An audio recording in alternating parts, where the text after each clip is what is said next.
Olá, Psique Evolution agradece por estar conosco nesta nova jornada no audiobook Mindset.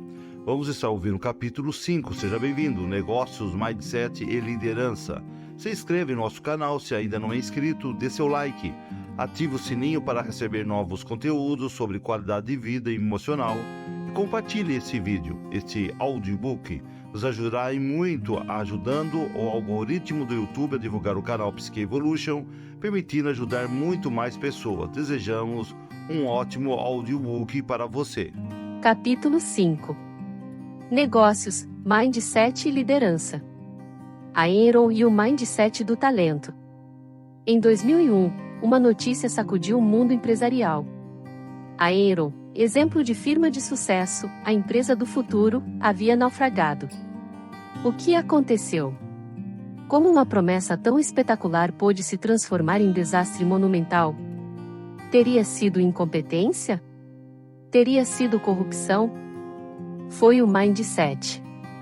Segundo Malcolm Gladwell, num artigo na revista New Yorker, as empresas norte-americanas passaram a ter obsessão pelo talento. Com efeito, os gurus da McKinsey & Company, a principal firma de consultoria em gestão no país, afirmavam que o sucesso empresarial nos tempos atuais exigia o mindset do talento. Assim como há talento nato nos esportes, diziam eles, há também talento nato para os negócios. Assim como os clubes esportivos contratam talentos fenomenais por enormes somas de dinheiro, as empresas também não deveriam conter as despesas no recrutamento de talentos, pois essa é a arma secreta, a chave para vencer os concorrentes. Gladwell escreveu: esse mindset do talento é a nova ortodoxia do mundo dos negócios nos Estados Unidos. Ele definiu a cultura institucional da Enron e semeou sua ruína. A Enron recrutou grandes talentos, pessoas com títulos extraordinários, o que não é propriamente negativo. Pagava-os muito bem, o que não é condenável. Mas, confiando exclusivamente no talento, a Enron fez algo fatal. Ao criar uma cultura que adorava o talento, a Enron obrigou seus funcionários a agir como se fossem extraordinariamente talentosos. Basicamente, obrigou-os a adotar um mindset fixo. E já conhecemos isso muito bem. Sabemos, por nossos estudos, que pessoas de mindset fixo não reconhecem suas deficiências nem as corrigem. Lembram-se do estudo em que entrevistamos alunos da Universidade de Hong Kong, na qual tudo é em inglês? Os alunos de mindset fixo se preocupavam tanto em não parecer deficientes que se recusaram a seguir um curso para aperfeiçoar seu inglês. Não viviam em um mundo psicológico no qual pudessem correr esse risco. E lembram-se de como induzimos estudantes a adotar um mindset fixo elogiando sua inteligência, como fez a Enron com seus funcionários extraordinários? Mais tarde, depois de lhes apresentar alguns problemas difíceis, pedimos aos alunos que escrevessem uma carta a alguém em outra escola, descrevendo suas experiências em nosso estudo. Ficamos chocados ao ler suas cartas. Quase 40% deles mentiram sobre as notas que tinham tirado, e sempre para mais. O mindset fixo havia tornado a deficiência intolerável. Gladwell conclui que as pessoas que vivem num ambiente que as valoriza pelo seu talento nato têm graves dificuldades com qualquer ameaça à sua imagem. Elas não seguem um caminho que resolva o problema. Não enfrentam os investidores e o público, admitindo que estavam erradas. Preferem mentir. Obviamente, uma empresa incapaz de se corrigir não pode prosperar. Se a Enron foi vítima de seu mindset fixo, podemos concluir que as empresas que prosperam têm mindset de crescimento? Vejamos. Organizações que crescem. Jim Collins se dispôs a descobrir por que algumas empresas passam de boas a excelentes.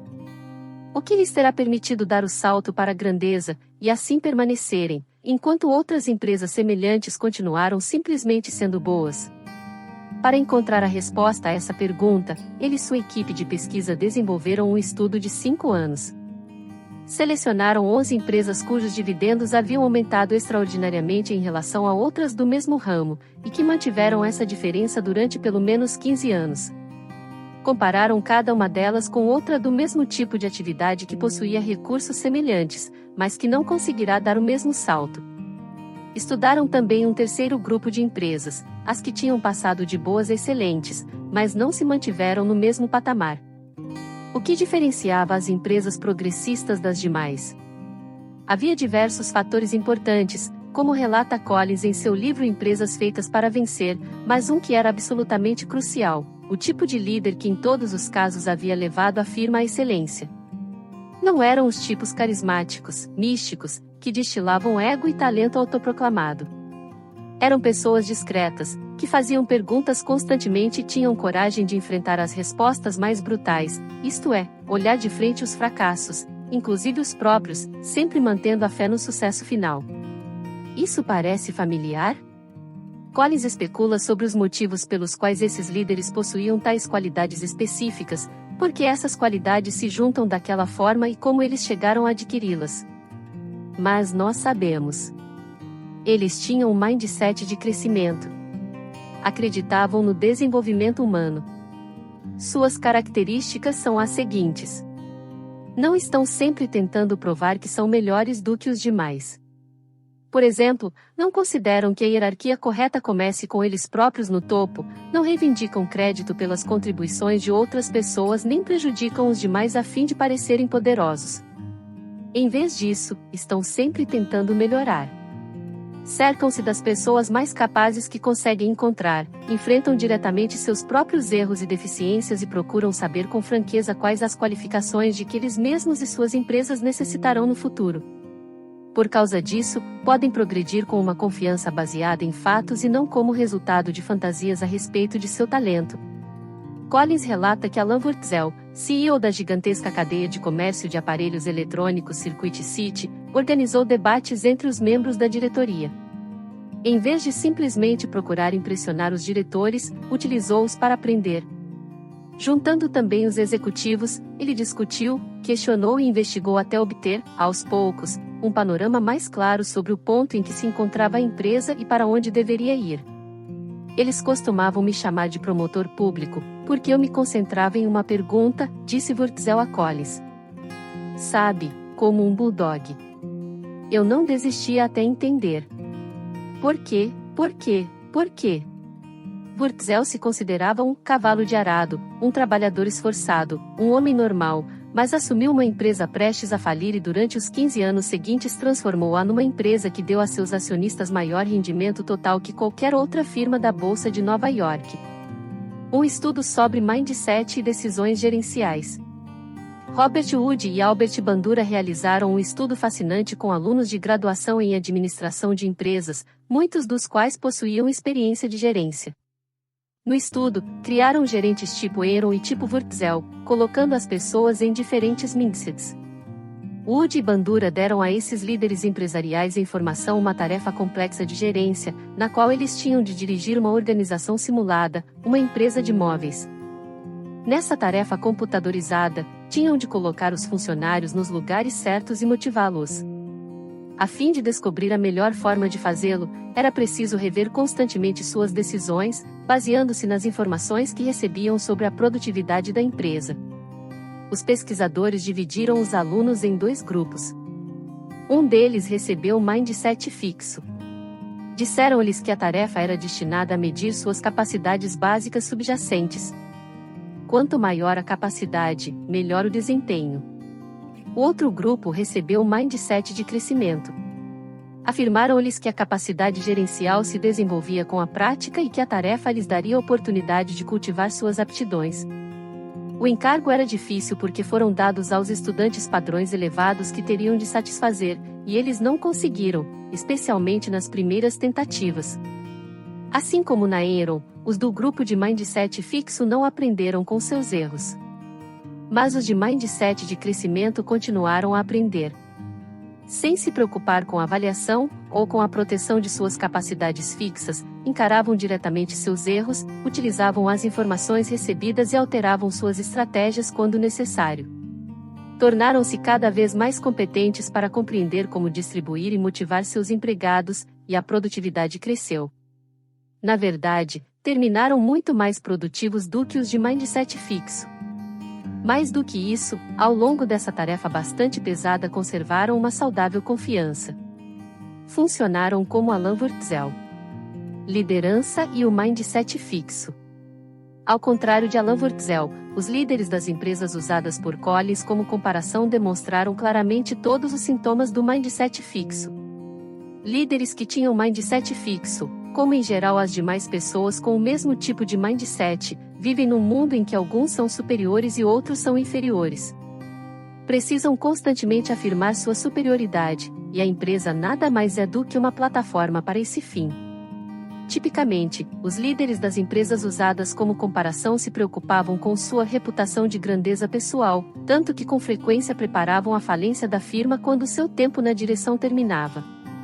Assim diz Collins, afinal, haverá melhor prova de sua grandeza pessoal do que a falência da firma depois que você a deixa? Em mais de 2/3 desses líderes, os pesquisadores reconheceram um ego pessoal de proporções gigantescas, que ou apressava a ruína da empresa ou a mantinha lá embaixo no ranking. Um desses líderes foi Lee Iacocca, chefe da Chrysler, que conseguiu uma miraculosa recuperação para a companhia e depois passou tanto tempo acariciando sua fama na segunda metade de sua gestão que a Chrysler resvalou novamente para a mediocridade. Muitas dessas companhias usadas como comparação funcionavam segundo um modelo que Collins batizou de um gênio com 1000 ajudantes. Em vez de formar uma equipe extraordinária de gerentes, como as empresas que passavam de boas a excelentes, elas operavam segundo a premissa de mindset fixo de que os grandes gênios não precisam de grandes equipes. Precisam apenas de subordinados para executar suas ideias brilhantes. Não se esqueçam de que esses grandes gênios tampouco querem ter grandes equipes. Pessoas de mindset fixo desejam ser os únicos manda-chuvas, para que, ao se compararem com os que estão à sua volta, se sintam superiores. Em várias autobiografias de CEO que li, pouco encontrei sobre programas de aprendizado ou de desenvolvimento dos funcionários. Em todas as autobiografias de CEO com mindset de crescimento sempre há uma profunda preocupação com o desenvolvimento pessoal e uma extensa discussão sobre o assunto. Finalmente, como na Enron, os gênios se recusavam a olhar as próprias deficiências. Collins nos conta que a cadeia de distribuição de gêneros alimentícios Kroger, que progredia de boa a excelente, encarou de forma valente os indícios de problemas nos anos 1970, que mostravam a extinção dos mercadinhos. Enquanto isso, sua congênere IP, que já foi a maior organização varejista do mundo, fechou os olhos. Por exemplo, a IP abriu um novo tipo de loja, uma superloja, que parecia ser mais bem-sucedida do que o tipo antigo, mas logo a fechou. Não quiseram saber daquilo. Em contraste, a Kroger eliminou ou modificou todas as lojas isoladas que não se ajustavam ao novo modelo de superloja e no final dos anos 1990 tornou-se a principal cadeia de venda de alimentos do país. CEO e o grande ego. Como CEO e grande ego podem ter se tornado sinônimos? Se as pessoas mais discretas, de mindset de crescimento, são as verdadeiras impulsionadoras da indústria, por que tantas empresas procuram líderes míticos, ainda que possam se mostrar mais dedicados a si mesmos do que a empresa? A culpa é de Iacocca. Segundo Jane Surowiecki, no artigo da Slate, a ascensão de Iacocca mudou as empresas norte-americanas. Antes dele, os tempos dos grandes chefes e magnatas pareciam ultrapassados. Na concepção do público, o CEO de uma empresa era um engravatado, bem tratado e bem pago, mas essencialmente inexpressivo e sem personalidade definida. Com Iacocca, isso mudou. Os jornalistas começaram a dar a executivos apelidos como o próximo J.P. Morgan ou o próximo Henry Ford. E os executivos de mindset fixo começaram a querer se ajustar a esses rótulos. Surowiecki chega a atribuir a essa mudança os recentes escândalos, pois, à medida que essa tendência prosseguia, os CEOR foram se tornando super-heróis. Mas as pessoas que cultuam seu ego e buscam a próxima oportunidade de promover sua imagem não são as mesmas que impulsionam a saúde duradoura das empresas. Talvez Iacocca seja apenas um indivíduo carismático que esteja levando a culpa pelo declínio da civilização. Isso é justo? Vamos olhá-lo mais de perto, e também outro CEOR de mindset fixo, Albert Dunlap, da Scott Paper e da Sunbeam, Jerry Levin e Steve Casey, da Old Time Warner, e Kenneth Lay e Jeffrey Skilling, da Enron.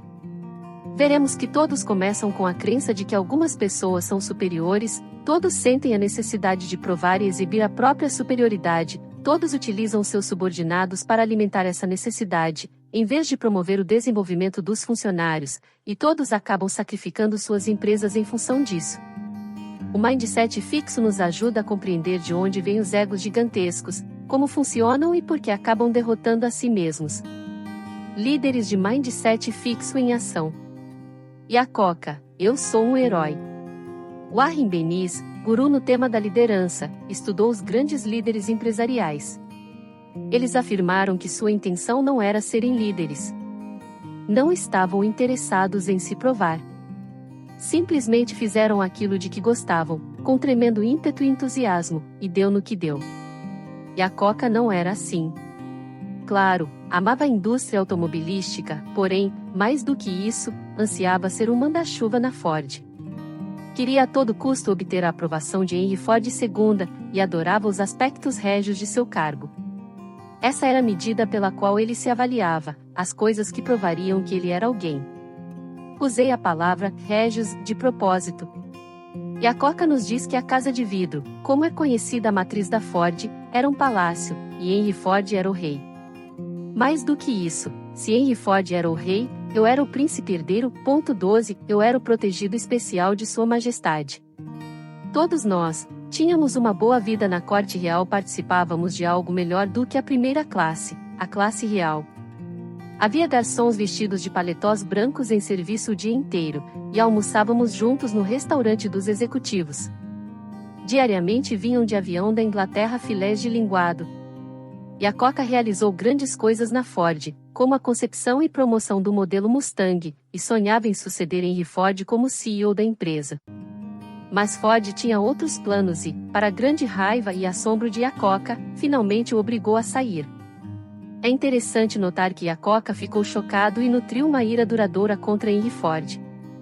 Afinal, ele vira Ford despedir executivos graduados, e ele próprio, Iacocca, também despedira muitos deles. Conhecia o jogo das grandes corporações. Mesmo assim, seu mindset fixo lhe tolhia a visão. Sempre conservei a ideia de que eu era diferente, que de alguma forma eu era mais inteligente, ou tinha mais sorte do que o resto. Nunca pensei que aquilo fosse acontecer comigo, grifo meu. A crença de sua aparente superioridade o cegara. Revelou-se então o outro lado do mindset fixo. Ficou pensando se Henry Ford descobrir alguma deficiência nele. Talvez não fosse realmente superior, e por isso não podia pedir para sair. Anos mais tarde, sua segunda mulher lhe disse que se conformasse. Você não imagina o favor que Henry Ford lhe fez. Ser despedido por Ford levou você à grandeza. Você está mais rico, mais famoso e mais influente por causa de Henry Ford. Agradeça a ele. Poucos anos depois, ele se divorciou dela. Assim, o rei que o definirá como competente e valioso agora o rejeitava por ter falhas. Com energia feroz, Iacocca lançou-se na imensa tarefa de salvar as aparências, e junto com elas a Chrysler Motors. A Chrysler, que já tinha sido uma próspera rival da Ford, estava às portas da morte, mas Iacocca, como novo CEO, tratou rapidamente de contratar as pessoas certas, lançar novos modelos e agir junto ao governo para obter empréstimos salvadores. Poucos anos depois de sua saída humilhante da Ford, conseguiu escrever uma autobiografia triunfante e nela declarar: "Hoje, eu sou um herói." Em pouco tempo, entretanto, a Chrysler estava novamente em dificuldades. O mindset fixo de Iacocca não descansava. Ele precisava provar sua grandeza, a si mesmo, à Ford e ao mundo, sempre mais e mais. Passava horas em que deveria estar trabalhando para a empresa fazendo coisas que promoveriam sua imagem, e gastou dinheiro da empresa em coisas que impressionariam Wall Street e aumentariam o valor das ações da Chrysler. Mas fez isso em vez de investir em novos projetos de automóveis ou em aperfeiçoamentos industriais que manteriam a empresa rentável a longo prazo. Também se preocupava com a história, com a maneira pela qual seria julgado e lembrado, mas não direcionava essa preocupação para procurar desenvolver a empresa. Muito pelo contrário.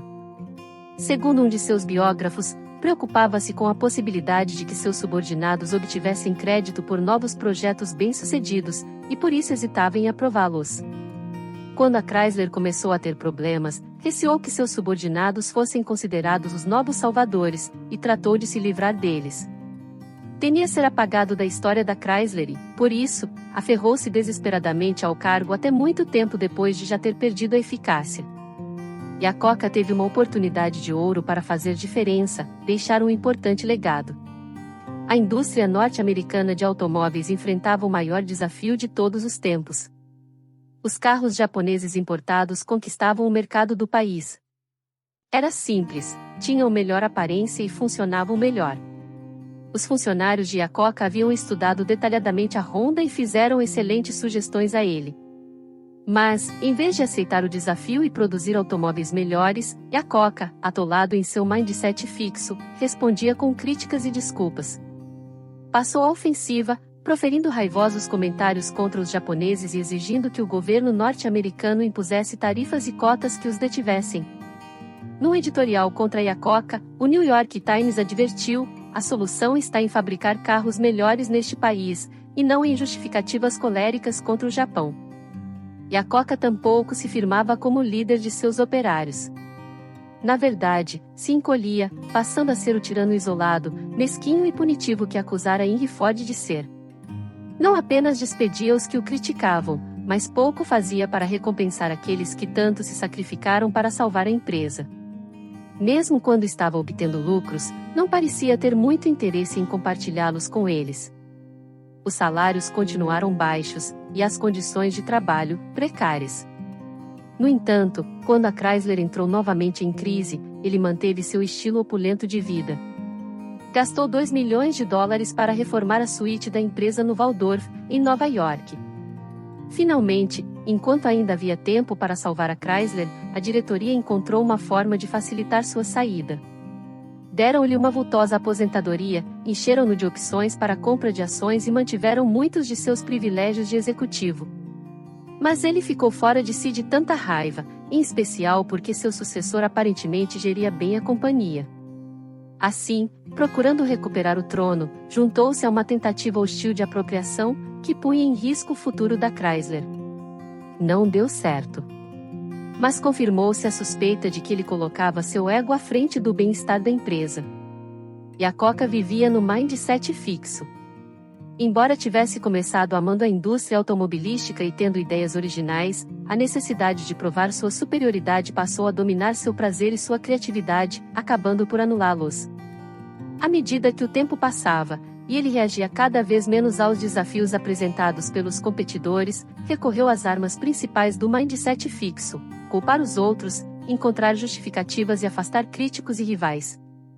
E, como frequentemente acontece no mindset fixo, por causa de todas essas coisas, Iacocca perdeu o reconhecimento que tanto ambicionava. Quando os estudantes são reprovados ou os atletas perdem jogos, compreendem que pisaram na bola. Mas o poder do CIOR lhes permite criar um mundo que funciona noite e dia para satisfazer sua necessidade de reconhecimento.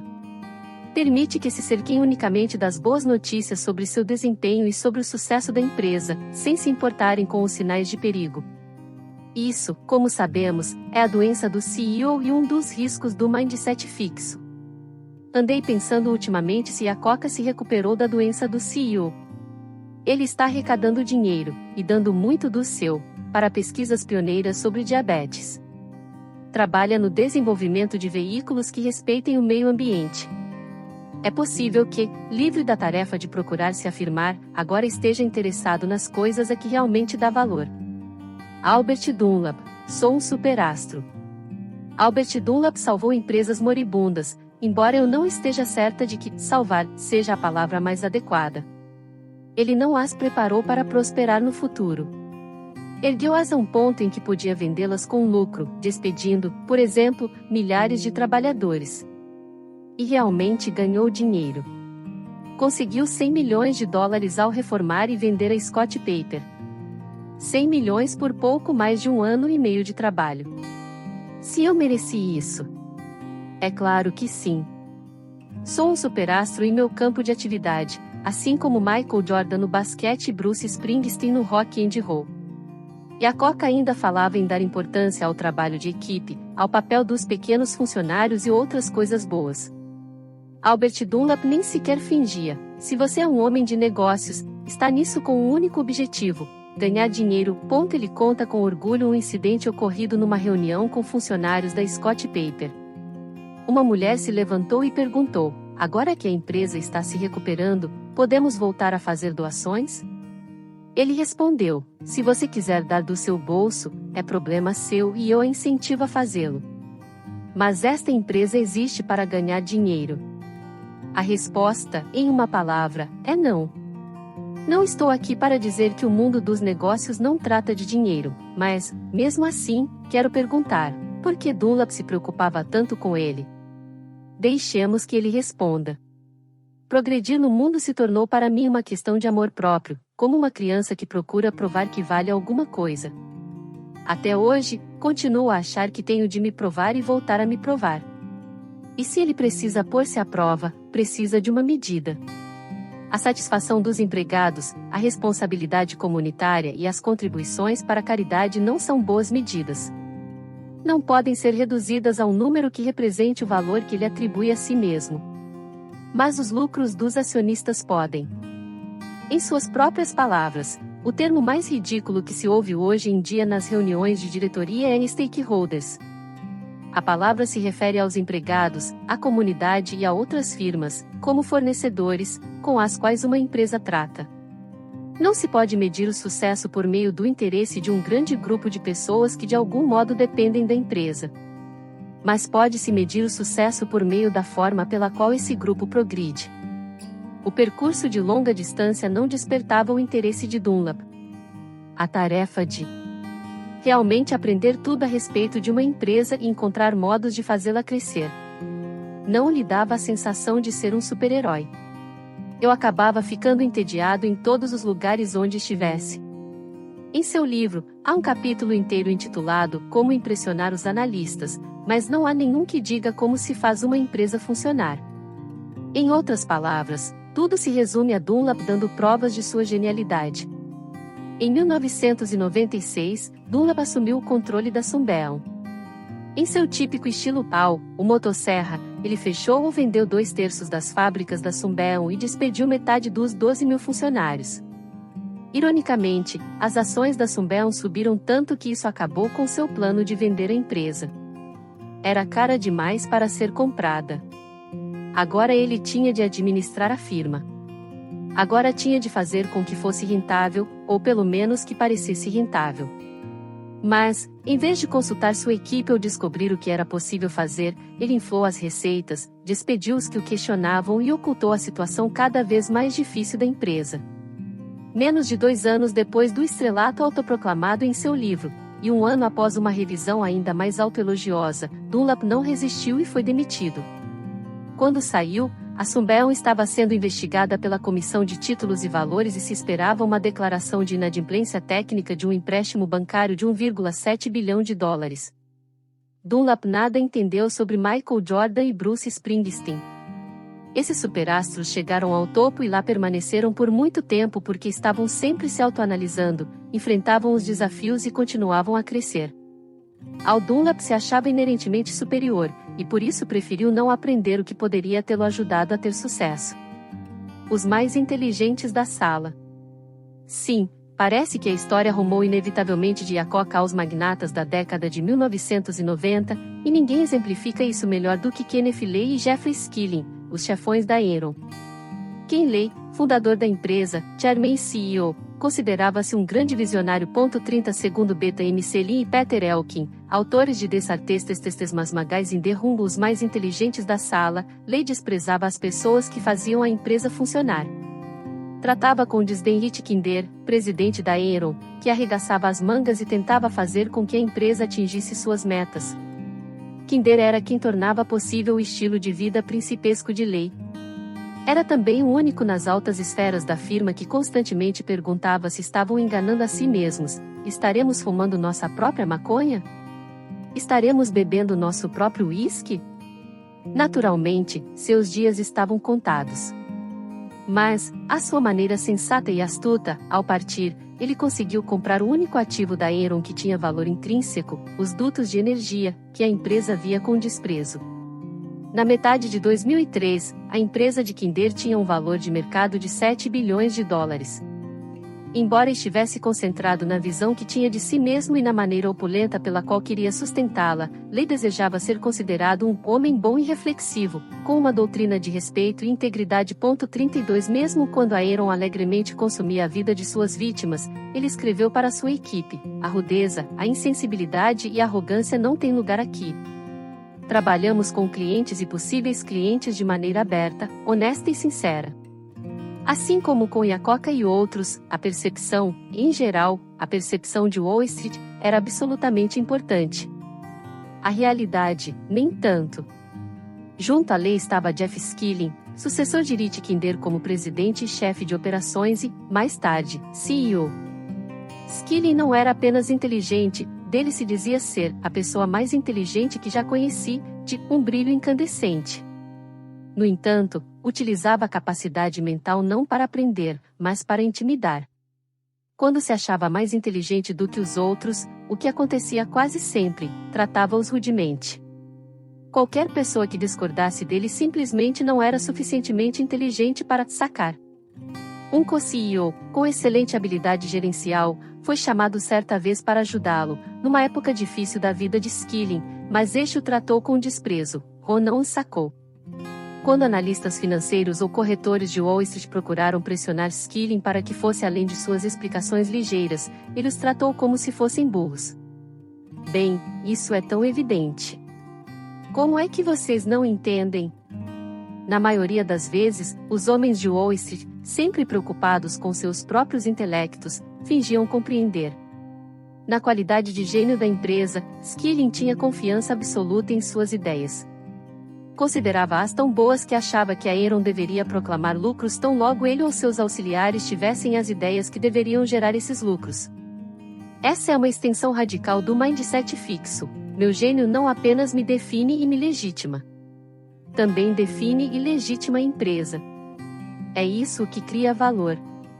Minha genialidade é lucro. Uau!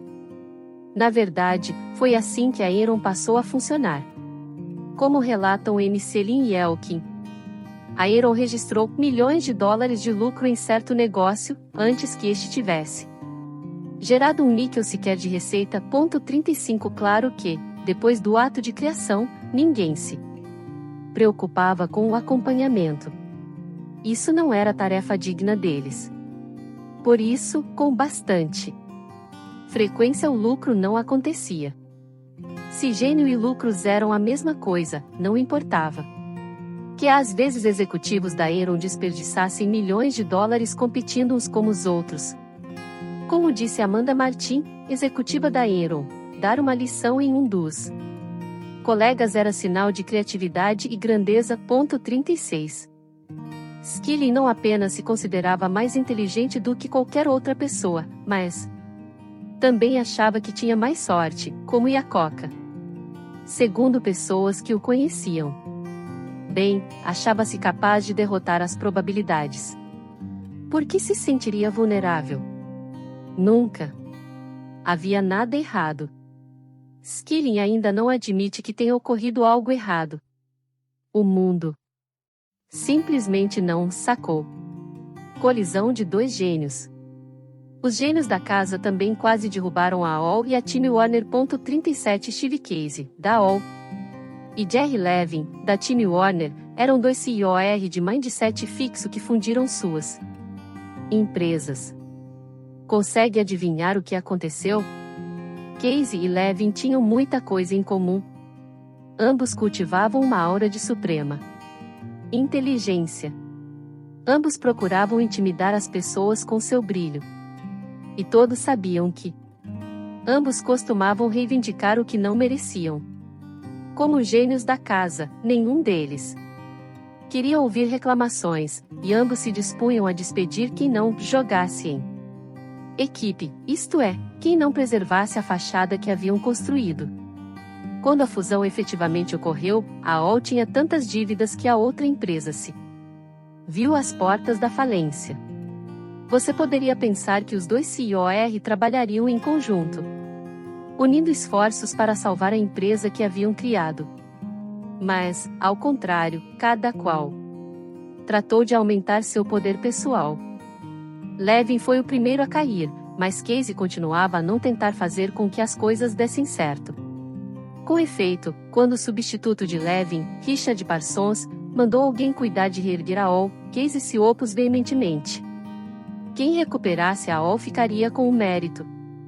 Assim como fizera Iacocca, era melhor deixar que a empresa desabasse do que permitir que outro príncipe fosse coroado. Casey foi finalmente aconselhado a renunciar ao cargo, e ficou furioso. Como Iacocca, negou qualquer responsabilidade pelos problemas da empresa e jurou se vingar daqueles que tinham se voltado contra ele. Por causa dos gênios da casa, a AOL e a Time Warner terminaram o ano de 2002 com uma perda de quase 100 bilhões de dólares. Foi o maior prejuízo anual na história dos Estados Unidos. Invulnerável, invencível e merecedor. Iacocca, Dunlap, Leigh Skilling, Casey e Levin. Eles nos mostram o que pode acontecer quando pessoas de mindset fixo passam a gerir empresas. Em cada caso, um homem brilhante colocou a companhia em perigo porque provar a si mesmo e a seu legado era o mais importante. Não eram pessoas perversas, no sentido comum da palavra. Não tinham intenção de prejudicar. Mas, em momentos críticos de decisão, optaram por aquilo que os faria se sentirem bem a seus olhos e aos olhos alheios, em vez de preferir o que seria melhor para os objetivos de longo prazo da empresa. Pôr a culpa em outros, esconder os erros, elevar artificialmente o preço das ações, esmagar rivais e críticos, espezinhar os pequenos, eram esses os procedimentos operativos que normalmente usavam. O que é fascinante é o fato de que, enquanto levavam suas empresas no caminho da ruína, todos esses líderes se sentiam invulneráveis e invencíveis. Em muitos casos, dedicavam-se a atividades altamente competitivas e enfrentavam ataques de rivais ferozes. Mas viviam uma realidade diferente. Era um mundo de grandeza e mérito. Kenneth Lay tinha um grande sentido de mérito. Mesmo na época em que ganhava milhões de dólares anuais na Enron, contraiu grandes empréstimos pessoais na empresa, deu emprego e contratos aparentes e usou os aviões da firma como se fossem de sua família. Mesmo nos anos difíceis da Chrysler, Iacocca organizava festas opulentas para a elite da empresa. Em todas elas, como um rei, dava a si mesmo um presente dispendioso, cuja fatura era mandada aos executivos. Falando dos dirigentes da AOL, um antigo funcionário afirmou: "Estamos falando de homens que se consideravam com direito a tudo." Não admira que esses líderes acreditassem ser invencíveis, envoltos no manto da realeza, odiados por aduladores que exaltavam suas virtudes e ocultavam os problemas. O mindset fixo criava neles um reino mágico no qual o brilho e a perfeição do rei eram constantemente confirmados. Com esse mindset, eles se sentiam completamente realizados. Porque iriam abandonar aquele reino e enfrentar a feia realidade das imperfeições e dos fracassos.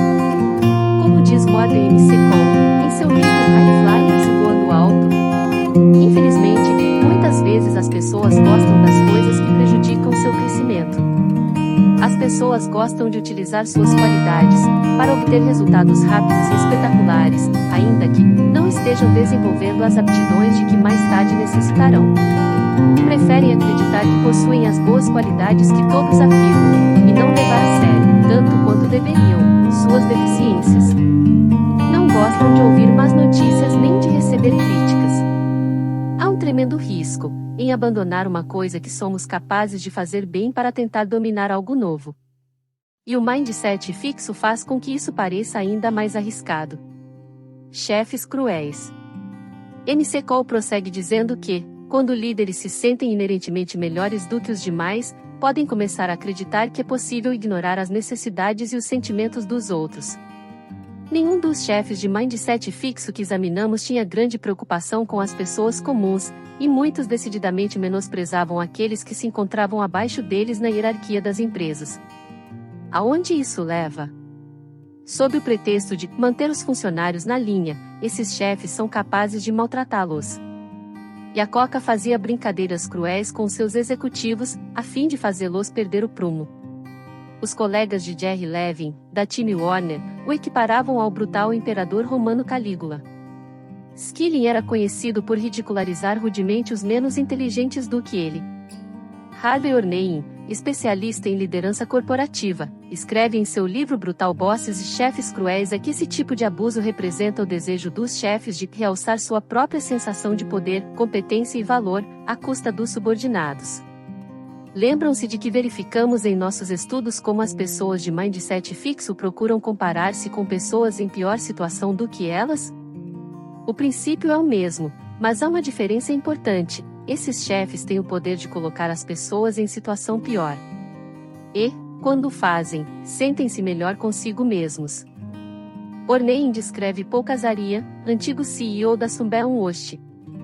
Ele se considerava um perfeccionista, mas isso era apenas um eufemismo para alguém que trata mal demais.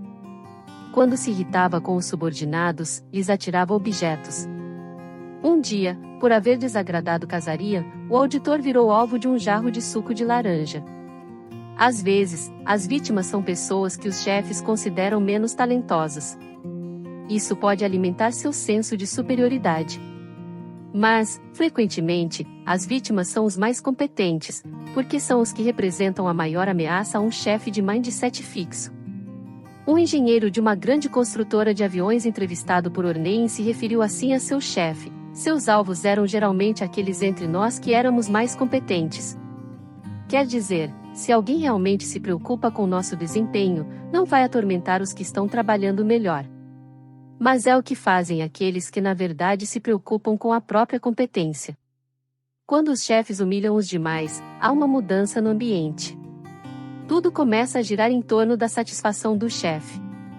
Em empresas feitas para vencer, Collins nota que, em muitas das empresas usadas para comparação, as que não evoluíram de boas para excelentes, ou que o fizeram e se desvalorizaram novamente, o líder se tornava a principal causa de preocupação.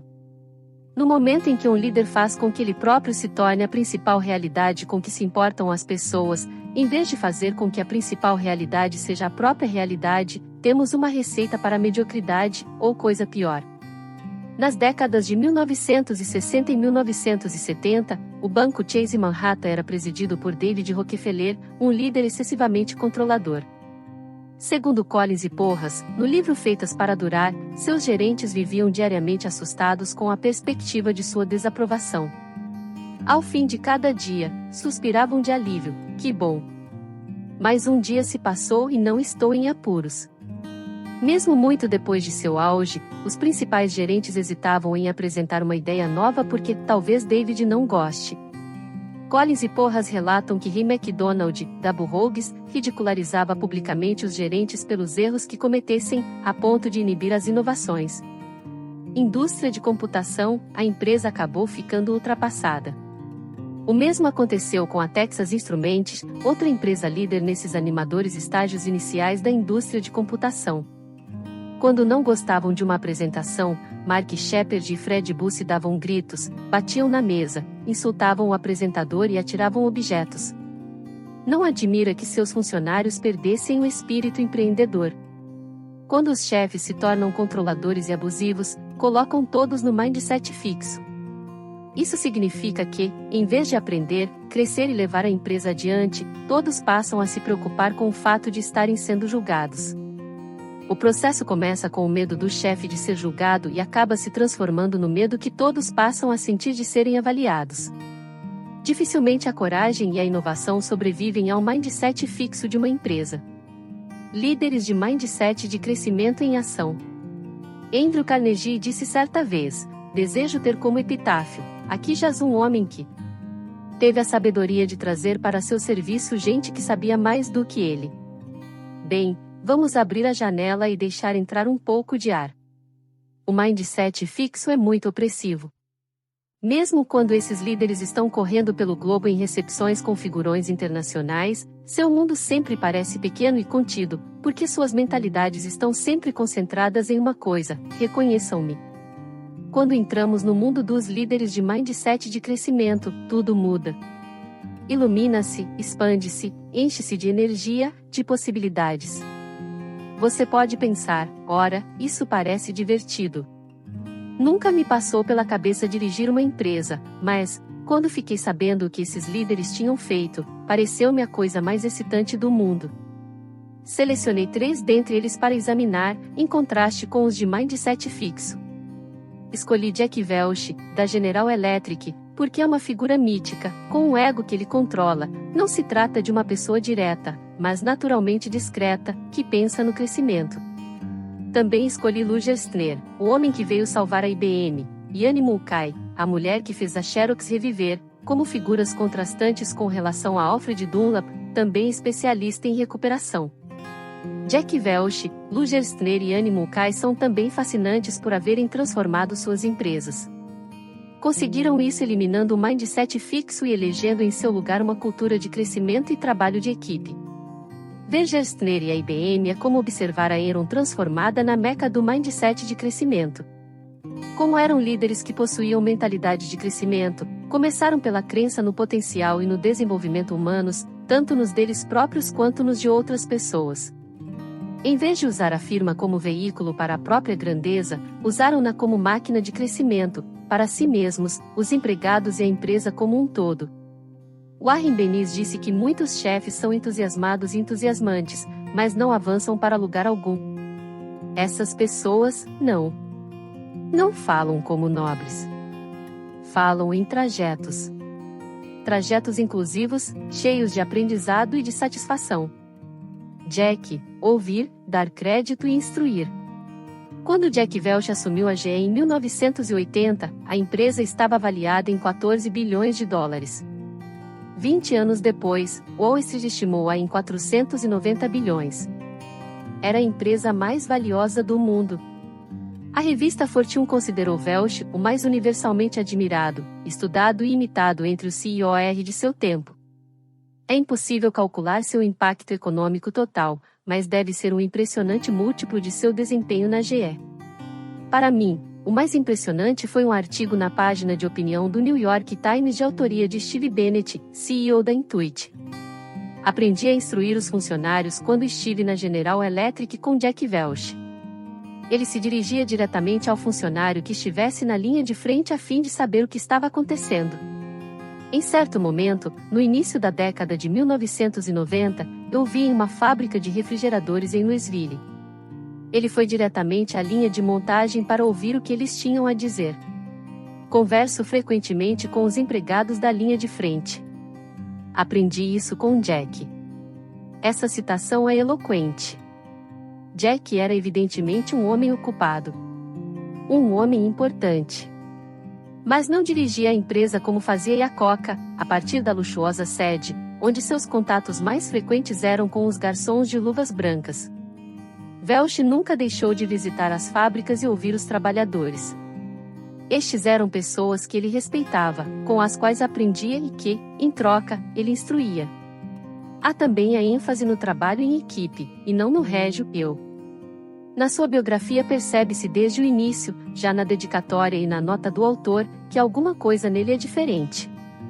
Não é o "eu sou um herói" de Lee Iacocca ou "eu sou um superastro" de Alfred Dunlap, embora pudesse facilmente reivindicar ambos os títulos. Em vez disso, ele diz: detesto ter de usar a primeira pessoa. Quase tudo o que fiz na vida foi realizado junto com outras pessoas. Por favor, lembrem-se de que, cada vez que virem a palavra "eu" nestas páginas, isso se refere a todos aqueles colegas e amigos e alguns que eu possa ter deixado escapar. Ou, essas pessoas encheram minha jornada de grande alegria e aprendizado. Frequentemente fazem com que eu pareça melhor do que sou. Já percebemos que o eu do CEOR famintos por reconhecimento se transforma no nós do líder de mindset de crescimento. É interessante reparar que, antes que Welch conseguisse eliminar da empresa o mindset fixo, foi preciso erradicá-lo de si próprio. E, creiam, foi preciso muito esforço. Ele nem sempre foi o líder que aprendeu a ser. Em 1971, era candidato a uma promoção, e o chefe de recursos humanos da GE redigiu um memorando cauteloso. Registrou que, apesar dos muitos pontos fortes de Welch, a promoção dele tem mais riscos do que o normal. Prosseguiu dizendo que Welch era arrogante, não sabia receber críticas e se apoiava demasiadamente em seu talento em vez de em seu esforço e em sua competente equipe. Não eram bons sinais. Felizmente, cada vez que o sucesso lhe subiu à cabeça, alguém o advertiu. Um dia, o jovem Dr. Welch, muito bem vestido num terno chique, entrou em seu novo conversível. Tratou de fechar a capota e recebeu em cheio um jato de óleo escuro e pegajoso, que lhe arruinou tanto o terno quanto a pintura de seu querido automóvel. Lá estava eu, me achando um grande homem, e rapidamente veio a advertência que me levou de volta à realidade. Foi uma lição importante. Há um capítulo inteiro, intitulado Muito Cheio de Mim, que fala da época em que tratava de aquisições e achava que não era capaz de errar. Então comprou a empresa Kidder Peabody, um banco de investimentos em Wall Street, cuja cultura era semelhante à da Enron. Foi um desastre que fez a GE perder centenas de milhões. Nunca esqueci a experiência com a Kidder. Ela ensinou-lhe que há uma diferença muito tênue entre autoconfiança e orgulho exagerado. Dessa vez, o orgulho venceu e me deu uma lição que jamais esquecerei. O que ele aprendeu foi o seguinte: a verdadeira autoconfiança é a coragem de se abrir, acolher as mudanças e as novas ideias, qualquer que seja sua fonte. A verdadeira autoconfiança não se reflete num título, num terno caro, num belo carro ou numa série de aquisições. Reflete-se em seu mindset, sua disposição para crescer. Bem, a humildade é um começo, mas que dizer das habilidades gerenciais? A partir de suas experiências, Welch compreendeu cada vez mais o tipo de líder que desejava ser: um gerente voltado para o crescimento, um guia, e não um juiz. Quando era um jovem engenheiro na GE, certa vez causou uma explosão química que arrancou o telhado do prédio em que trabalhava. Emocionalmente abalado pelo que acontecerá, foi dirigindo o carro 160 quilômetros até a sede da empresa, a fim de enfrentar seus superiores e explicar o sucedido. Mas, ao chegar, foi recebido de maneira compreensiva e alentadora. Nunca se esqueceu disso. A reação de Charlie me causou profunda impressão. Se estivermos gerenciando pessoas que evidentemente se afligem com um erro, nossa tarefa é ajudá-los a atravessar a má fase. Aprendeu como selecionar pessoas, segundo seu mindset e não pelo seu pedigree. Inicialmente, os títulos acadêmicos o impressionavam. Contratou engenheiros diplomados pelo MIT, por Princeton e pela Caltech. Mas, depois de algum tempo, percebeu que o mais importante não era isso. Acabei compreendendo que o que realmente procurava eram pessoas com paixão e desejo de realizar. O currículo não me dizia muita coisa sobre esse apetite interior. Chegou então a chance de ser o CEO. Cada um dos 3 candidatos precisava convencer o presidente em exercício de que era o melhor para assumir o cargo. Welch fez sua campanha com base em sua capacidade de crescimento. Não afirmou ser um gênio nem que era o maior líder que já existira. Prometeu desenvolvimento. Obteve o cargo e cumpriu a promessa. Abriu imediatamente um diálogo e os canais para receber feedbacks honestos. Tratou rapidamente de perguntar aos executivos do que gostavam e do que não gostavam na empresa e o que achavam que era preciso mudar. Sim, eles foram surpreendidos. Na verdade, estavam tão habituados a adular os chefes que nem sequer conseguiam pensar nas respostas àquelas perguntas. Em seguida, Welch fez saber sua doutrina: esta empresa tem a ver com crescimento, e não com presunção. Acabou com o elitismo, ao contrário de nossos líderes de mindset fixo. Certa tarde, deu uma palestra em um clube frequentado pela elite de executivos da GE. Aquele era o lugar onde os inovadores e os que tinham ideias deveriam ser vistos e ouvidos. Para surpresa deles, não os elogiou. Disse: não encontrei nada de valioso naquilo que vocês estão fazendo. Então, pediu-lhes que pensassem em funções que fizessem mais sentido para eles e para a empresa. Um mês depois, o presidente do clube procurou Welch, trazendo uma sugestão: transformar o clube em uma força de voluntários para a comunidade. Depois de 20 anos, esse programa, aberto a todos os funcionários, já possuía 42 mil membros. Gerenciavam programas de ensino em escolas dos bairros pobres e construíam parques, playgrounds e bibliotecas em comunidades carentes. Agora contribuíam para o crescimento alheio, e não para seus próprios egos. Livrou-se dos chefes cruéis. E a Coca tolerava e até mesmo admirava chefes desse tipo, capazes de fazer com que os trabalhadores produzissem. Serviam para o que ele queria. Welch admitiu que muitas vezes também fingia ignorar a existência de tais chefes. Mas, na organização que agora tinha em mente, não poderia mais fazer isso. Diante de 500 gerentes, expliquei por que pedia 4 funcionários que saíssem da empresa no ano anterior, embora seu desempenho financeiro fosse adequado. Pedi que fossem embora por não praticarem nossos valores. A maneira correta de aumentar a produtividade era o aconselhamento, e não o terror. Valorizava o trabalho em equipe, e não a genialidade individual. Durante muitos anos, a GE, assim como a Enron, recompensaram o autor único de uma ideia, mas agora Welch passou a recompensar a equipe que punha a ideia em funcionamento. Em consequência, os líderes foram estimulados a compartilhar com suas equipes o reconhecimento pelas ideias, e a não receber sozinhos todo o crédito. Isso fez grande diferença na maneira pela qual nos relacionávamos uns com os outros. Jack Welch não foi uma pessoa perfeita, mas estava dedicado ao crescimento. Essa devoção manteve seu ego sob controle, conservou-o ligado à realidade e em contato com sua humanidade. Afinal, fez com que seu trajeto fosse próspero e gratificante para milhares de pessoas. Erradicar o mindset fixo. No final da década de 1980, a IBM tinha se transformado em uma Enron, exceto por isto, a diretoria percebeu que a empresa estava com problemas. A cultura dominante era de condescendência e elitismo. No interior da empresa, imperava a velha síndrome nós somos nobres, mas eu sou mais nobre do que você. Não havia trabalho de equipe, somente guerrilhas. Havia contratos, mas não acompanhamento. Ninguém se preocupava com os clientes. Mas isso talvez não tivesse tido importância se os negócios não estivessem sofrendo em decorrência. Em 1993, os executivos da IBM procuraram Lou Gerstner e pediram-lhe que viesse ser o novo CEO. Ele recusou. Pediram novamente. Você deve isso ao país. Vamos falar com o presidente Clinton para que lhe diga que aceite. Por favor, por favor, por favor. Queremos exatamente o mesmo tipo de estratégia e mudança de cultura que você operou na América. Expresse na RJR. Ele acabou cedendo, embora não soubesse bem por quê. Mas agora a IBM tinha um líder que acreditava no crescimento pessoal e em criar uma cultura empresarial que o promovesse. Como fez para produzir isso na IBM? Primeiro, como fizera Welch, abriu os canais de comunicação verticais e horizontais da empresa.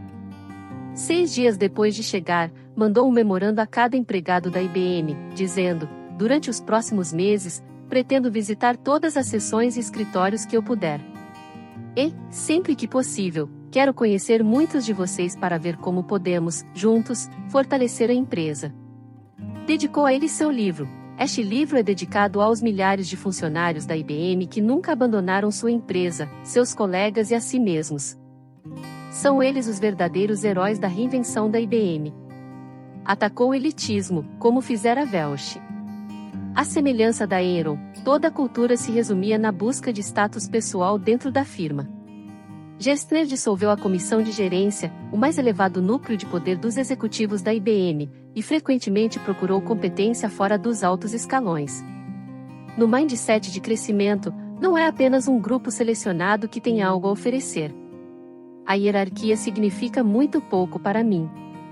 Vamos reunir em volta de uma mesa as pessoas que podem ajudar a resolver um problema, qualquer que seja a sua posição. Em seguida, o trabalho em equipe. Gerstner demitiu os políticos, os que se entregavam a intrigas internas, e recompensou os que ajudavam seus colegas. Impediu que as divisões da IBM se prejudicassem entre si diante dos clientes para fazer negócios por conta própria. Passou a basear as gratificações dos executivos mais no desempenho geral da empresa do que no de suas unidades específicas. A mensagem era: não queremos coroar alguns príncipes, precisamos trabalhar como uma equipe. Assim como na Enron, a obtenção de um contrato era valorizada, o restante era considerado sem importância. Gerstner ficou abismado com a constante falta de acompanhamento dos contratos e das decisões e com a ilimitada tolerância da empresa com esse estado de coisas. Exigiu e inspirou uma execução melhor. A mensagem era: a genialidade não é suficiente, precisamos executar a tarefa. Finalmente, Gerstner concentrou-se no cliente. Os clientes da IBM se sentiam traídos e estavam irritados. A empresa voltará-se tanto para si mesma que já não atendia às necessidades deles em matéria de computadores. Estavam também em desacordo com os preços. Sentiam-se frustrados com a burocracia na IBM e irritados porque ela não os ajudava a integrar seus sistemas. Numa reunião com 175 gerentes de tecnologia da informação das maiores empresas do país, Gerstner anunciou que a IBM passaria a colocar o cliente em primeiro lugar e sustentou o que dizia anunciando um corte drástico nos preços dos computadores mainframe. A mensagem era: não somos uma realeza hereditária, servimos para a satisfação dos clientes. No final dos primeiros e árduos meses, Gerstner recebeu um boletim de Wall Street que dizia: nada aconteceu com as ações da IBM porque ele nada fez. Decepcionado, mas sem se deixar abater, Gerstner prosseguiu sua campanha contra a nobreza e recuperou a IBM de sua experiência quase fatal. Essa foi a corrida de 100 metros. Nesse ponto, Dunlap pegaria seu dinheiro e escaparia. O que havia a fazer era tarefa ainda mais difícil: manter essas diretrizes, enquanto a IBM recuperava a liderança na indústria do ramo. Essa era a maratona. Quando Gerstner devolveu a IBM a seus executivos, em março de 2002, o valor das ações aumentara 800%, e a IBM era a primeira no mundo em serviços de tecnologia da informação, hardware, avanços em software, excluídos os computadores pessoais, e chips para computadores projetados sob medida e de alto desempenho. E o mais importante, a IBM voltava a definir o rumo futuro da indústria. ANE, aprendizado, firmeza e compaixão. Se a IBM tivesse dívidas de 17 bilhões de dólares e classificação de crédito destruída, fosse objeto de uma investigação da Comissão de Títulos e Valores e suas ações tivessem caído de 63,69 dólares para 4,43 cada uma, que empresa seria? A Xerox. Foi essa Xerox cuja direção ANE Mulcahy assumiu em 2000. Não somente a empresa não se diversificara, mas já não conseguia sequer vender suas copiadoras. 3 anos depois, porém, a Xerox teve 4 trimestres consecutivos de lucros, e em 2004 a Fortune afirmou que Mulcahy havia realizado a melhor operação de recuperação desde Lou Gerstner. Como ela conseguiu isso? Mulcahy entrou num incrível clima de aprendizado, transformando-se na CEO de que a Xerox precisava para sobreviver. Ela e seus principais colaboradores, como Ursula Barnes, aprenderam as minúcias de todos os aspectos dos negócios. Por exemplo, como explica Betsy Maurice, da Fortune, Mulcahy fez o curso completo de balancetes. Aprendeu tudo sobre dívidas, estoques, impostos e moeda, de maneira a ser capaz de prever o impacto de cada decisão sua no balanço da empresa.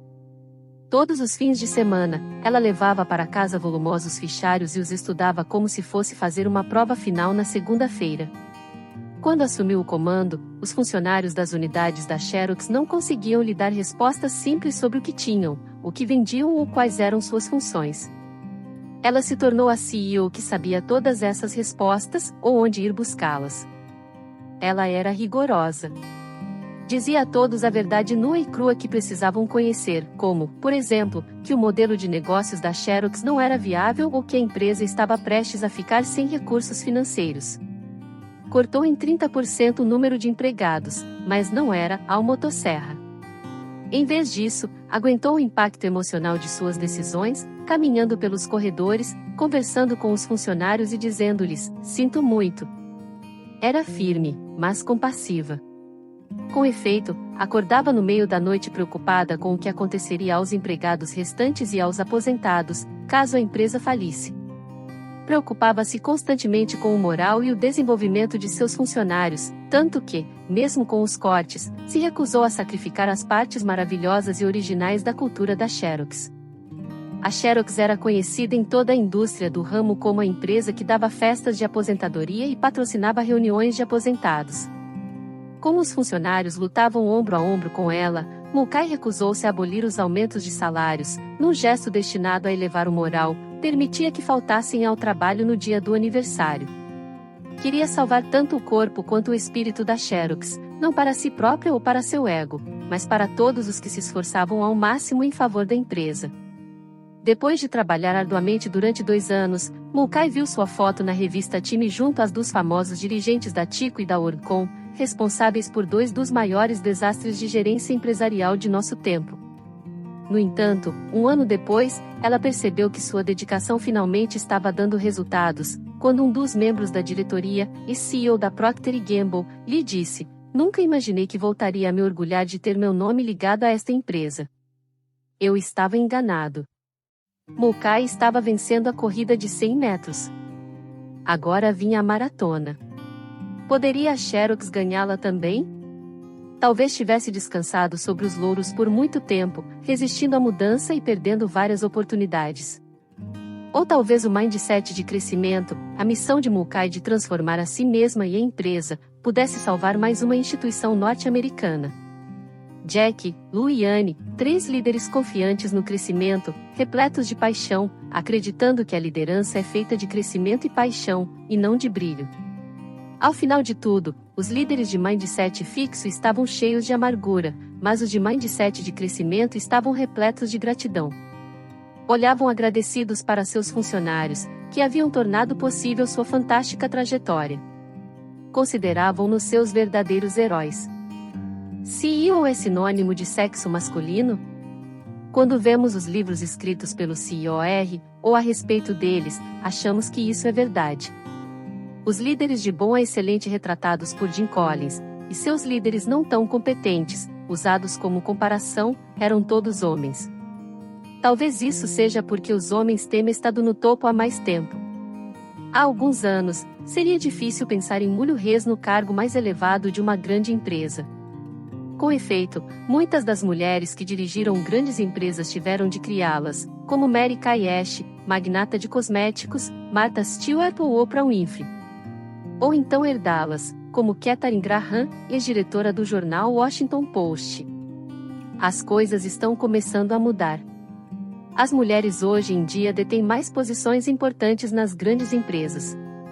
Já foram CEOR não apenas da Xerox, mas também do eBay, da Hewlett-Packard, da MTV Networks, que pertence à Viacom, da Time, Inc., que faz parte da Time Warner, da Lucent Technologies e da Hit Aid. No Citigroup, PepsiCo e Verizon, tem havido mulheres presidentes ou diretoras financeiras. Com efeito, a revista Fortune chamou Meg Whitman, do eBay, talvez, a melhor CEO dos Estados Unidos, na empresa mais quente do mundo. Pode ser que dentro de alguns anos eu seja capaz de escrever todo este capítulo tendo mulheres como personagens principais. Por outro lado, espero que não. Espero que em poucos anos seja difícil encontrar líderes com mindset fixo, homens ou mulheres, na direção de nossas empresas mais importantes. Um estudo sobre processos de grupo. O pesquisador Robert Wood e seus colegas realizaram outro excelente estudo. Desta vez criaram grupos de gerência, 30 equipes com 3 pessoas em cada. Metade dos grupos tinha 3 pessoas de mindset fixo, e a outra metade, 3 de mindset de crescimento. Os de mindset fixo acreditavam que as pessoas possuem certo grau de capacidade gerencial e não podem fazer muito para mudar esse panorama. Em contraste, os de mindset de crescimento acreditavam que as pessoas podem mudar substancialmente sua capacidade básica para dirigir outras pessoas. Assim, um dos grupos achava que se possuíam ou não as qualidades, o outro acreditava que as qualidades podem se desenvolver com a experiência. Cada um dos grupos já trabalhava havia algumas semanas quando receberam a tarefa conjunta que já mencionei antes, uma tarefa complexa de gerência na qual tinham de dirigir uma organização simulada, uma empresa de móveis. Você se recorda de que nessa tarefa é preciso adequar as pessoas às funções e motivá-las para obter o máximo de produtividade. Mas, então, em vez de trabalhar individualmente, os membros dos grupos podiam debater suas escolhas e o retorno que obtinham, trabalhando juntos para aperfeiçoar as decisões. Os grupos de mindset fixo e de mindset de crescimento partiram com a mesma capacidade, mas, à medida que o tempo passava, os de mindset de crescimento funcionaram visivelmente melhor do que os outros. E a diferença foi aumentando quanto mais se estendia o tempo em que trabalhavam. Novamente, os de mindset de crescimento aproveitaram seus erros e suas avaliações muito mais do que os de mindset fixo. Mais interessante, no entanto, foi a maneira pela qual os grupos funcionaram. Os membros dos grupos de mindset de crescimento davam opiniões e expressavam desacordo com muito mais franqueza, quando tratavam das decisões gerenciais tomadas. Todos participavam do processo de aprendizado. Nos grupos de mindset fixo, que se preocupavam com quem era inteligente ou burro ou com a desaprovação de suas ideias, esse debate aberto e produtivo não aconteceu. Em vez disso, parecia mais um pensamento de grupo. Pensamento de grupo versus nós pensamos. No início da década de 1970, Irving Janis popularizou o termo group thinking, ou pensamento de grupo. Isso ocorre quando todos os membros de um grupo começam a pensar de forma parecida. Ninguém discorda. Ninguém assume atitude crítica. Isso pode levar a decisões catastróficas, e, como sugere o estudo de Wood, muitas vezes é produto de mindset fixo.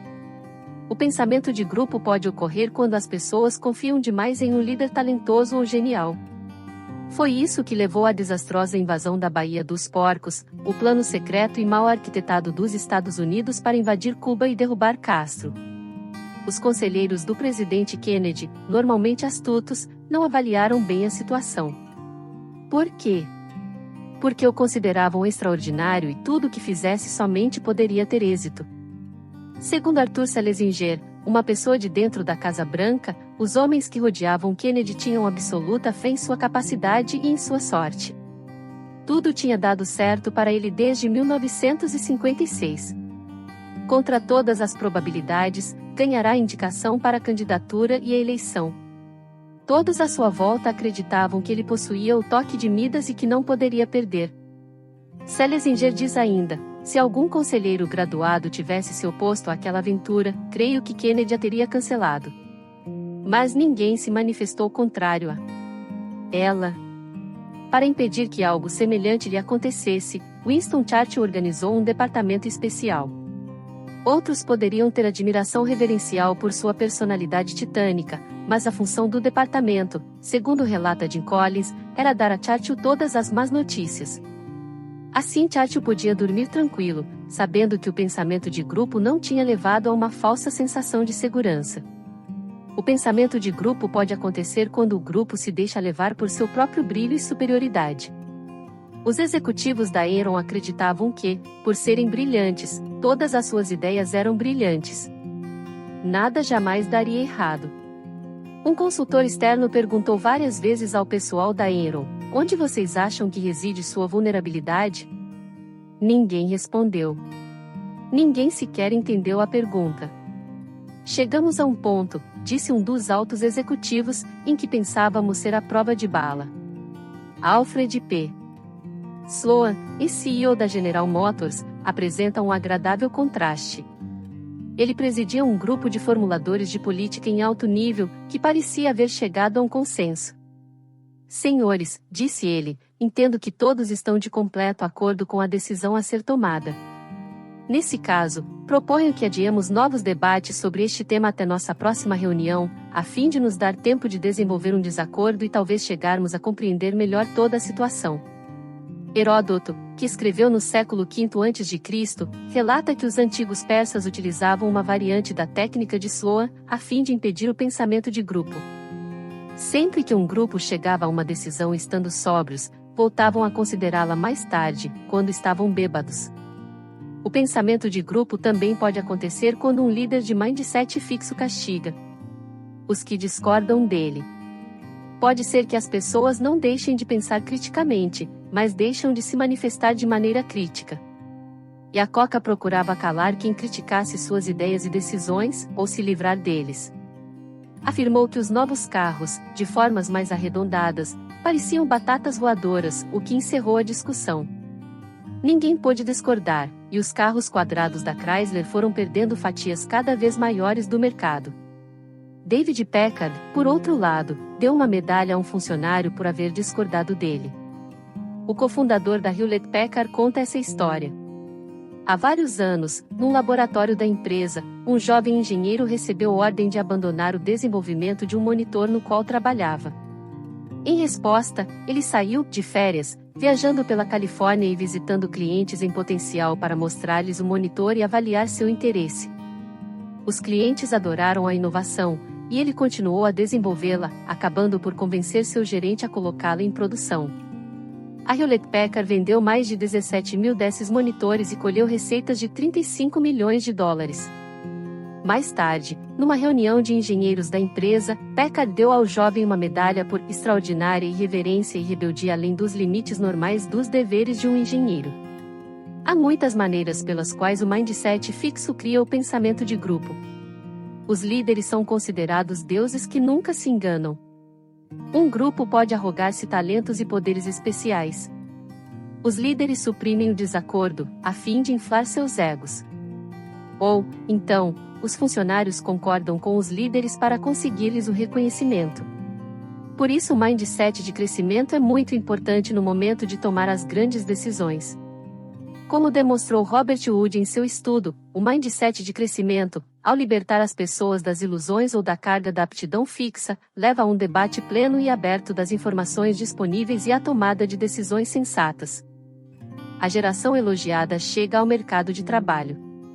Teremos problemas para encontrar líderes no futuro? Hoje, em qualquer revista ou estação de rádio ouvimos falar sobre o problema dos elogios no local de trabalho.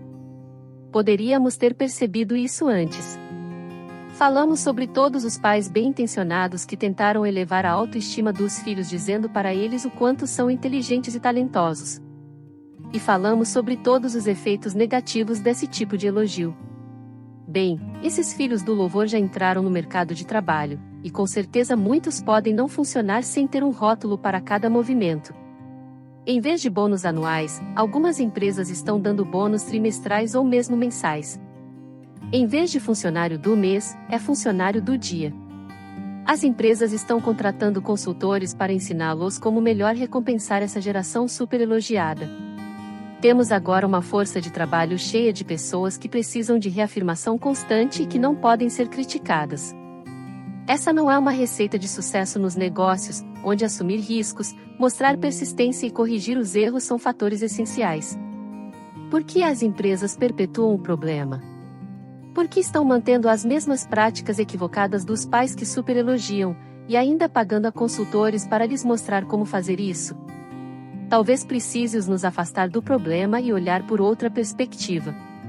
Se os tipos errados de elogio levam crianças pelo caminho da dependência, da fragilidade e do se sentir no direito, talvez os tipos corretos de elogio possam levar a um caminho de trabalho duro e maior resistência. Mostramos em nossa pesquisa que com os tipos corretos de feedback mesmo os adultos podem ser motivados a escolher tarefas desafiadoras e a confrontar seus erros. Como esse feedback pareceria ou soaria no local de trabalho? Em vez de apenas dar uma recompensa aos funcionários pela ideia mais inteligente ou um elogio pelo desempenho brilhante, eles seriam elogiados pela proatividade, por encararem uma tarefa difícil, por batalharem e aprenderem alguma coisa nova, por não se intimidarem com o revés, ou por estarem abertos e atuantes sob a crítica. Talvez pudessem ser elogiados por não precisarem de elogios constantes. Por um senso distorcido de como seria amar seus filhos, muitos pais nos anos 1990, e, infelizmente, nos anos 2000, abdicaram de sua responsabilidade. Embora as corporações não estejam normalmente em posição de retomar o que os pais interromperam, talvez precisem desta vez. Se as empresas não desempenharem um papel no desenvolvimento de uma força de trabalho mais madura e com mindset de crescimento, de onde virão os líderes do futuro? Negociadores nascem negociadores?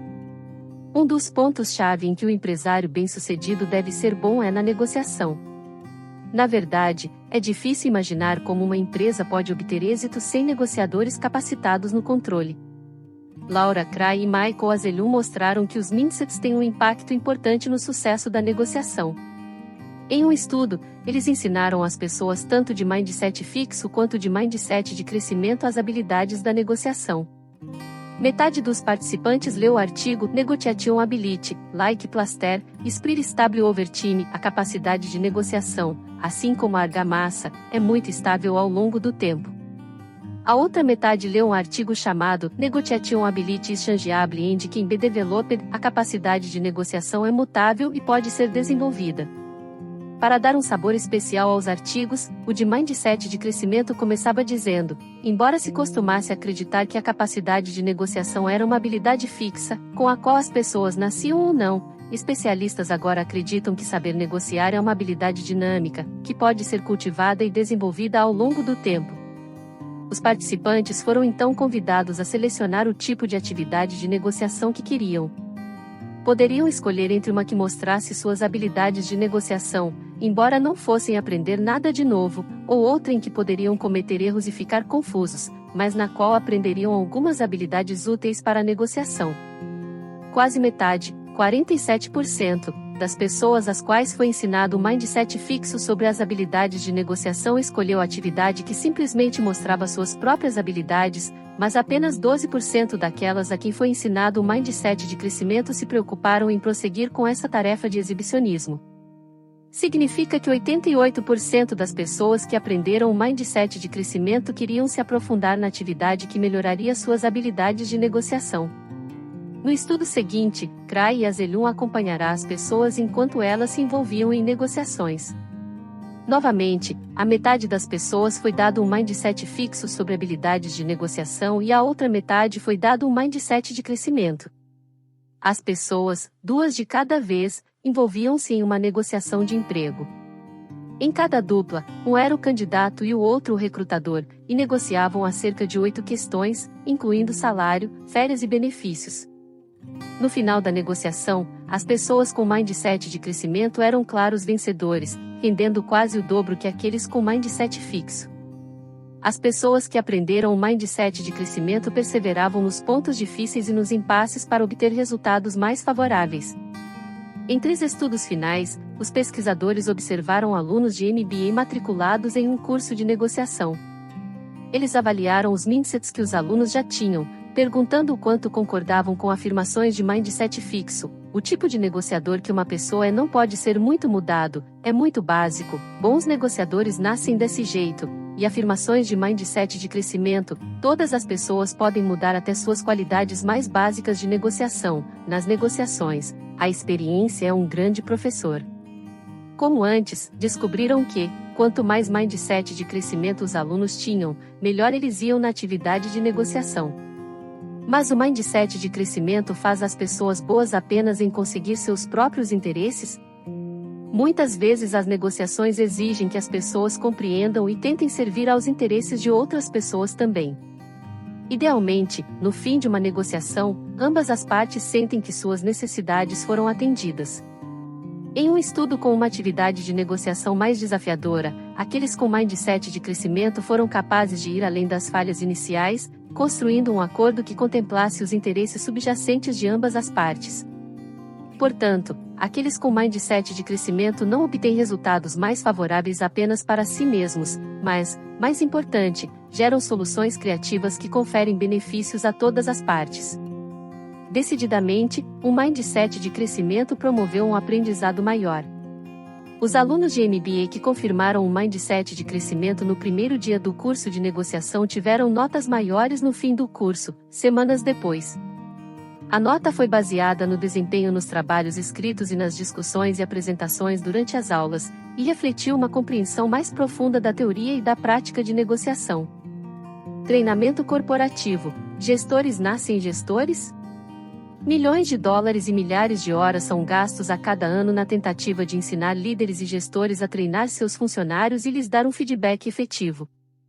No entanto, muito desse treinamento é ineficiente, e muitos líderes e gestores permanecem orientadores deficientes. Isso acontece porque essa habilidade não pode ser treinada? Não, não é por essa razão. A pesquisa lança luz sobre o porquê de o treinamento corporativo frequentemente fracassar. Estudos de Peter Esslin, Don Van de Valle e Gary Latton mostram que muitos gestores não acreditam em mudança pessoal. Esses gestores de mindset fixo buscam simplesmente o talento existente, julgam os funcionários como competentes ou incompetentes logo de início, e isso é tudo. Fazem pouco treinamento em desenvolvimento, e, quando os funcionários realmente melhoram, talvez não percebam, mantendo-se presos à impressão inicial.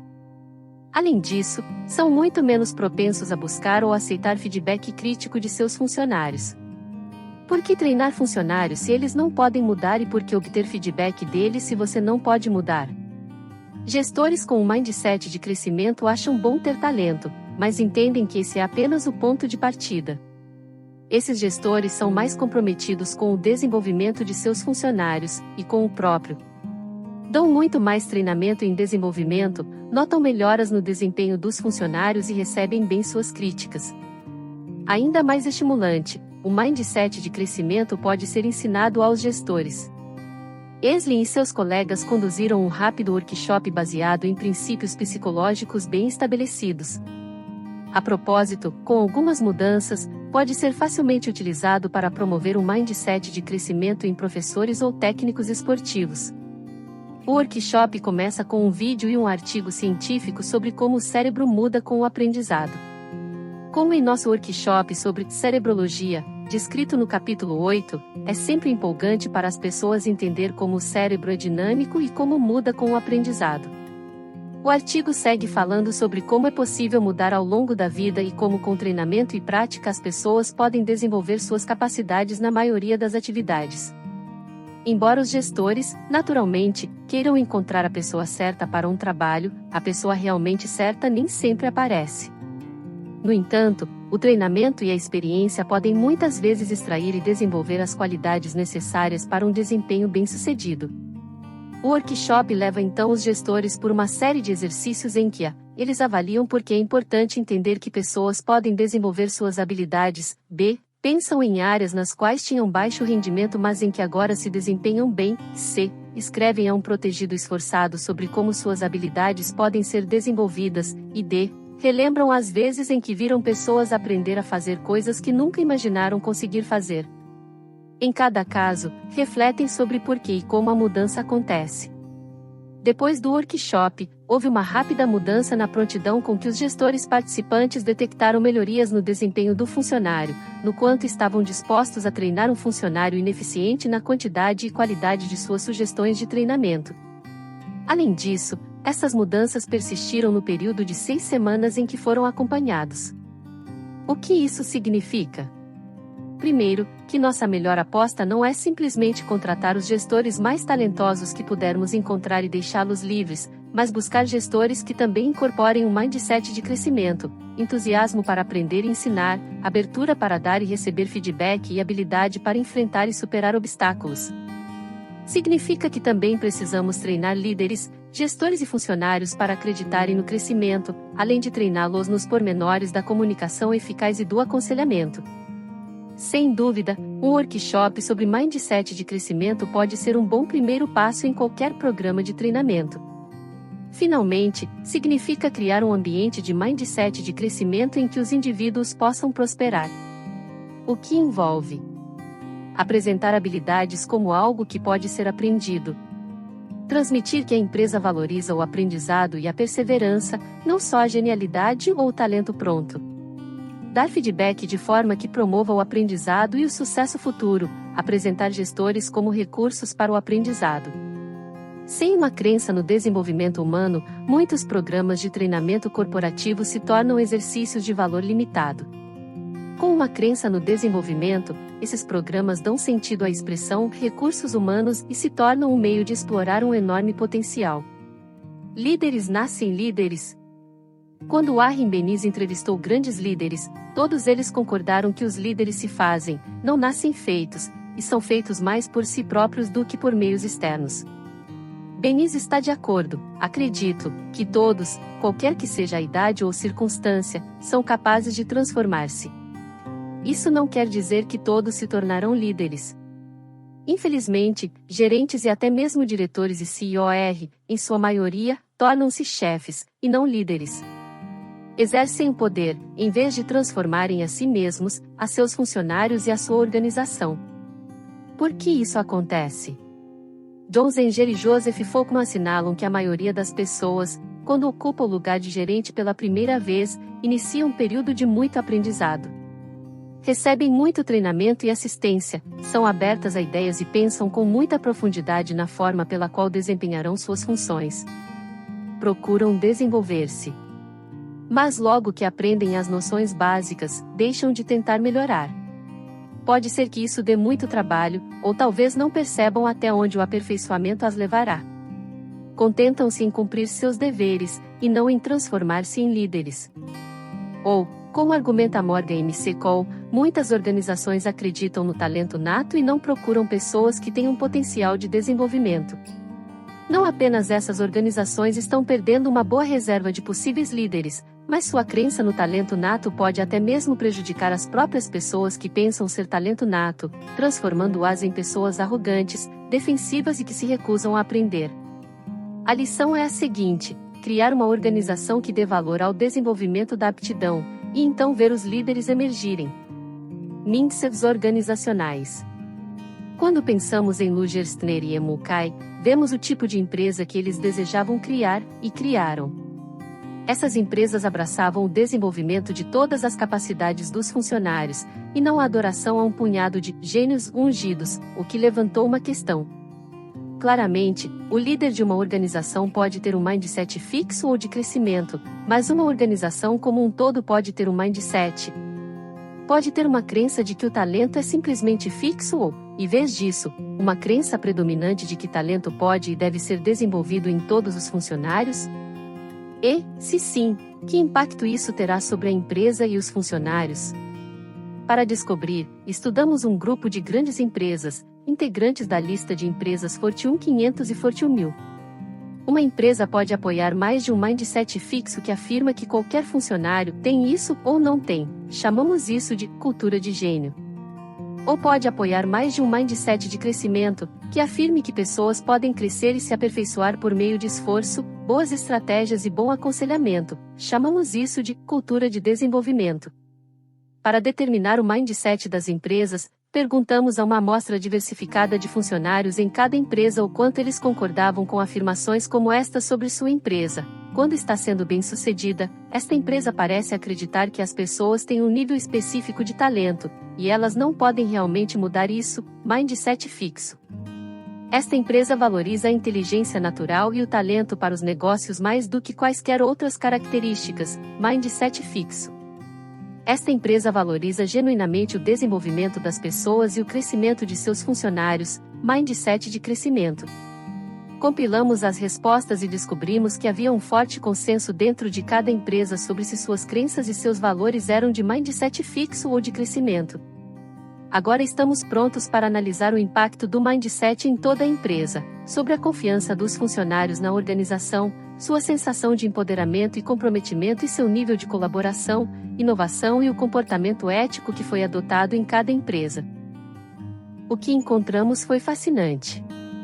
As pessoas que trabalham em organizações com mindset de crescimento têm mais confiança em sua empresa e maior senso de propriedade sobre seu trabalho. Por exemplo, quando funcionários foram convidados a avaliar afirmações como "as pessoas são confiáveis nesta organização", aqueles nas empresas com mindset de crescimento expressaram muito mais concordância.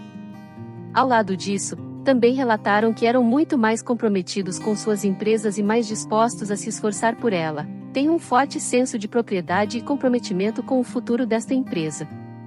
Aqueles que trabalham em empresas com mindset fixo, no entanto, expressaram mais interesse em mudar de emprego. É bom que funcionários em empresas com mindset de crescimento sintam confiança e tenham comprometimento, mas e a rapidez e a inovação? São coisas com as quais as empresas devem se preocupar, e realmente se preocupam. Talvez uma empresa tenha de sacrificar um pouco o conforto e a lealdade para estar na vanguarda. Talvez uma crença no talento fixo motive inovação. Não parece ser esse o caminho. Na verdade, os funcionários das empresas com mindset de crescimento são mais propensos a dizer que suas organizações apoiam assumir riscos, calculados, inovação e criatividade. Por exemplo, eles concordaram muito mais fortemente com afirmações como: "Esta empresa apoia genuinamente a assunção de riscos e me apoiará mesmo que eu fale", e "As pessoas são encorajadas a ser inovadoras nesta empresa, a criatividade é bem-vinda". Os funcionários nas empresas com mindset fixo não apenas dizem que suas empresas são menos propensas a apoiá-los quanto aos riscos e à inovação, mas também tendem a concordar muito mais que suas empresas são comumente implacáveis e antiéticas, nesta empresa há muita trapaça, tomada de atalhos e corte de custos exagerado, ou, nesta empresa as pessoas frequentemente escondem informações e mantêm segredos. Não faz muito sentido quando pensamos sobre isso. Quando empresas premiam o talento nato, então todos querem ser o superstar, todos querem brilhar mais do que os outros, e as pessoas talvez sejam mais propensas a trapacear ou a cortar custos para vencer.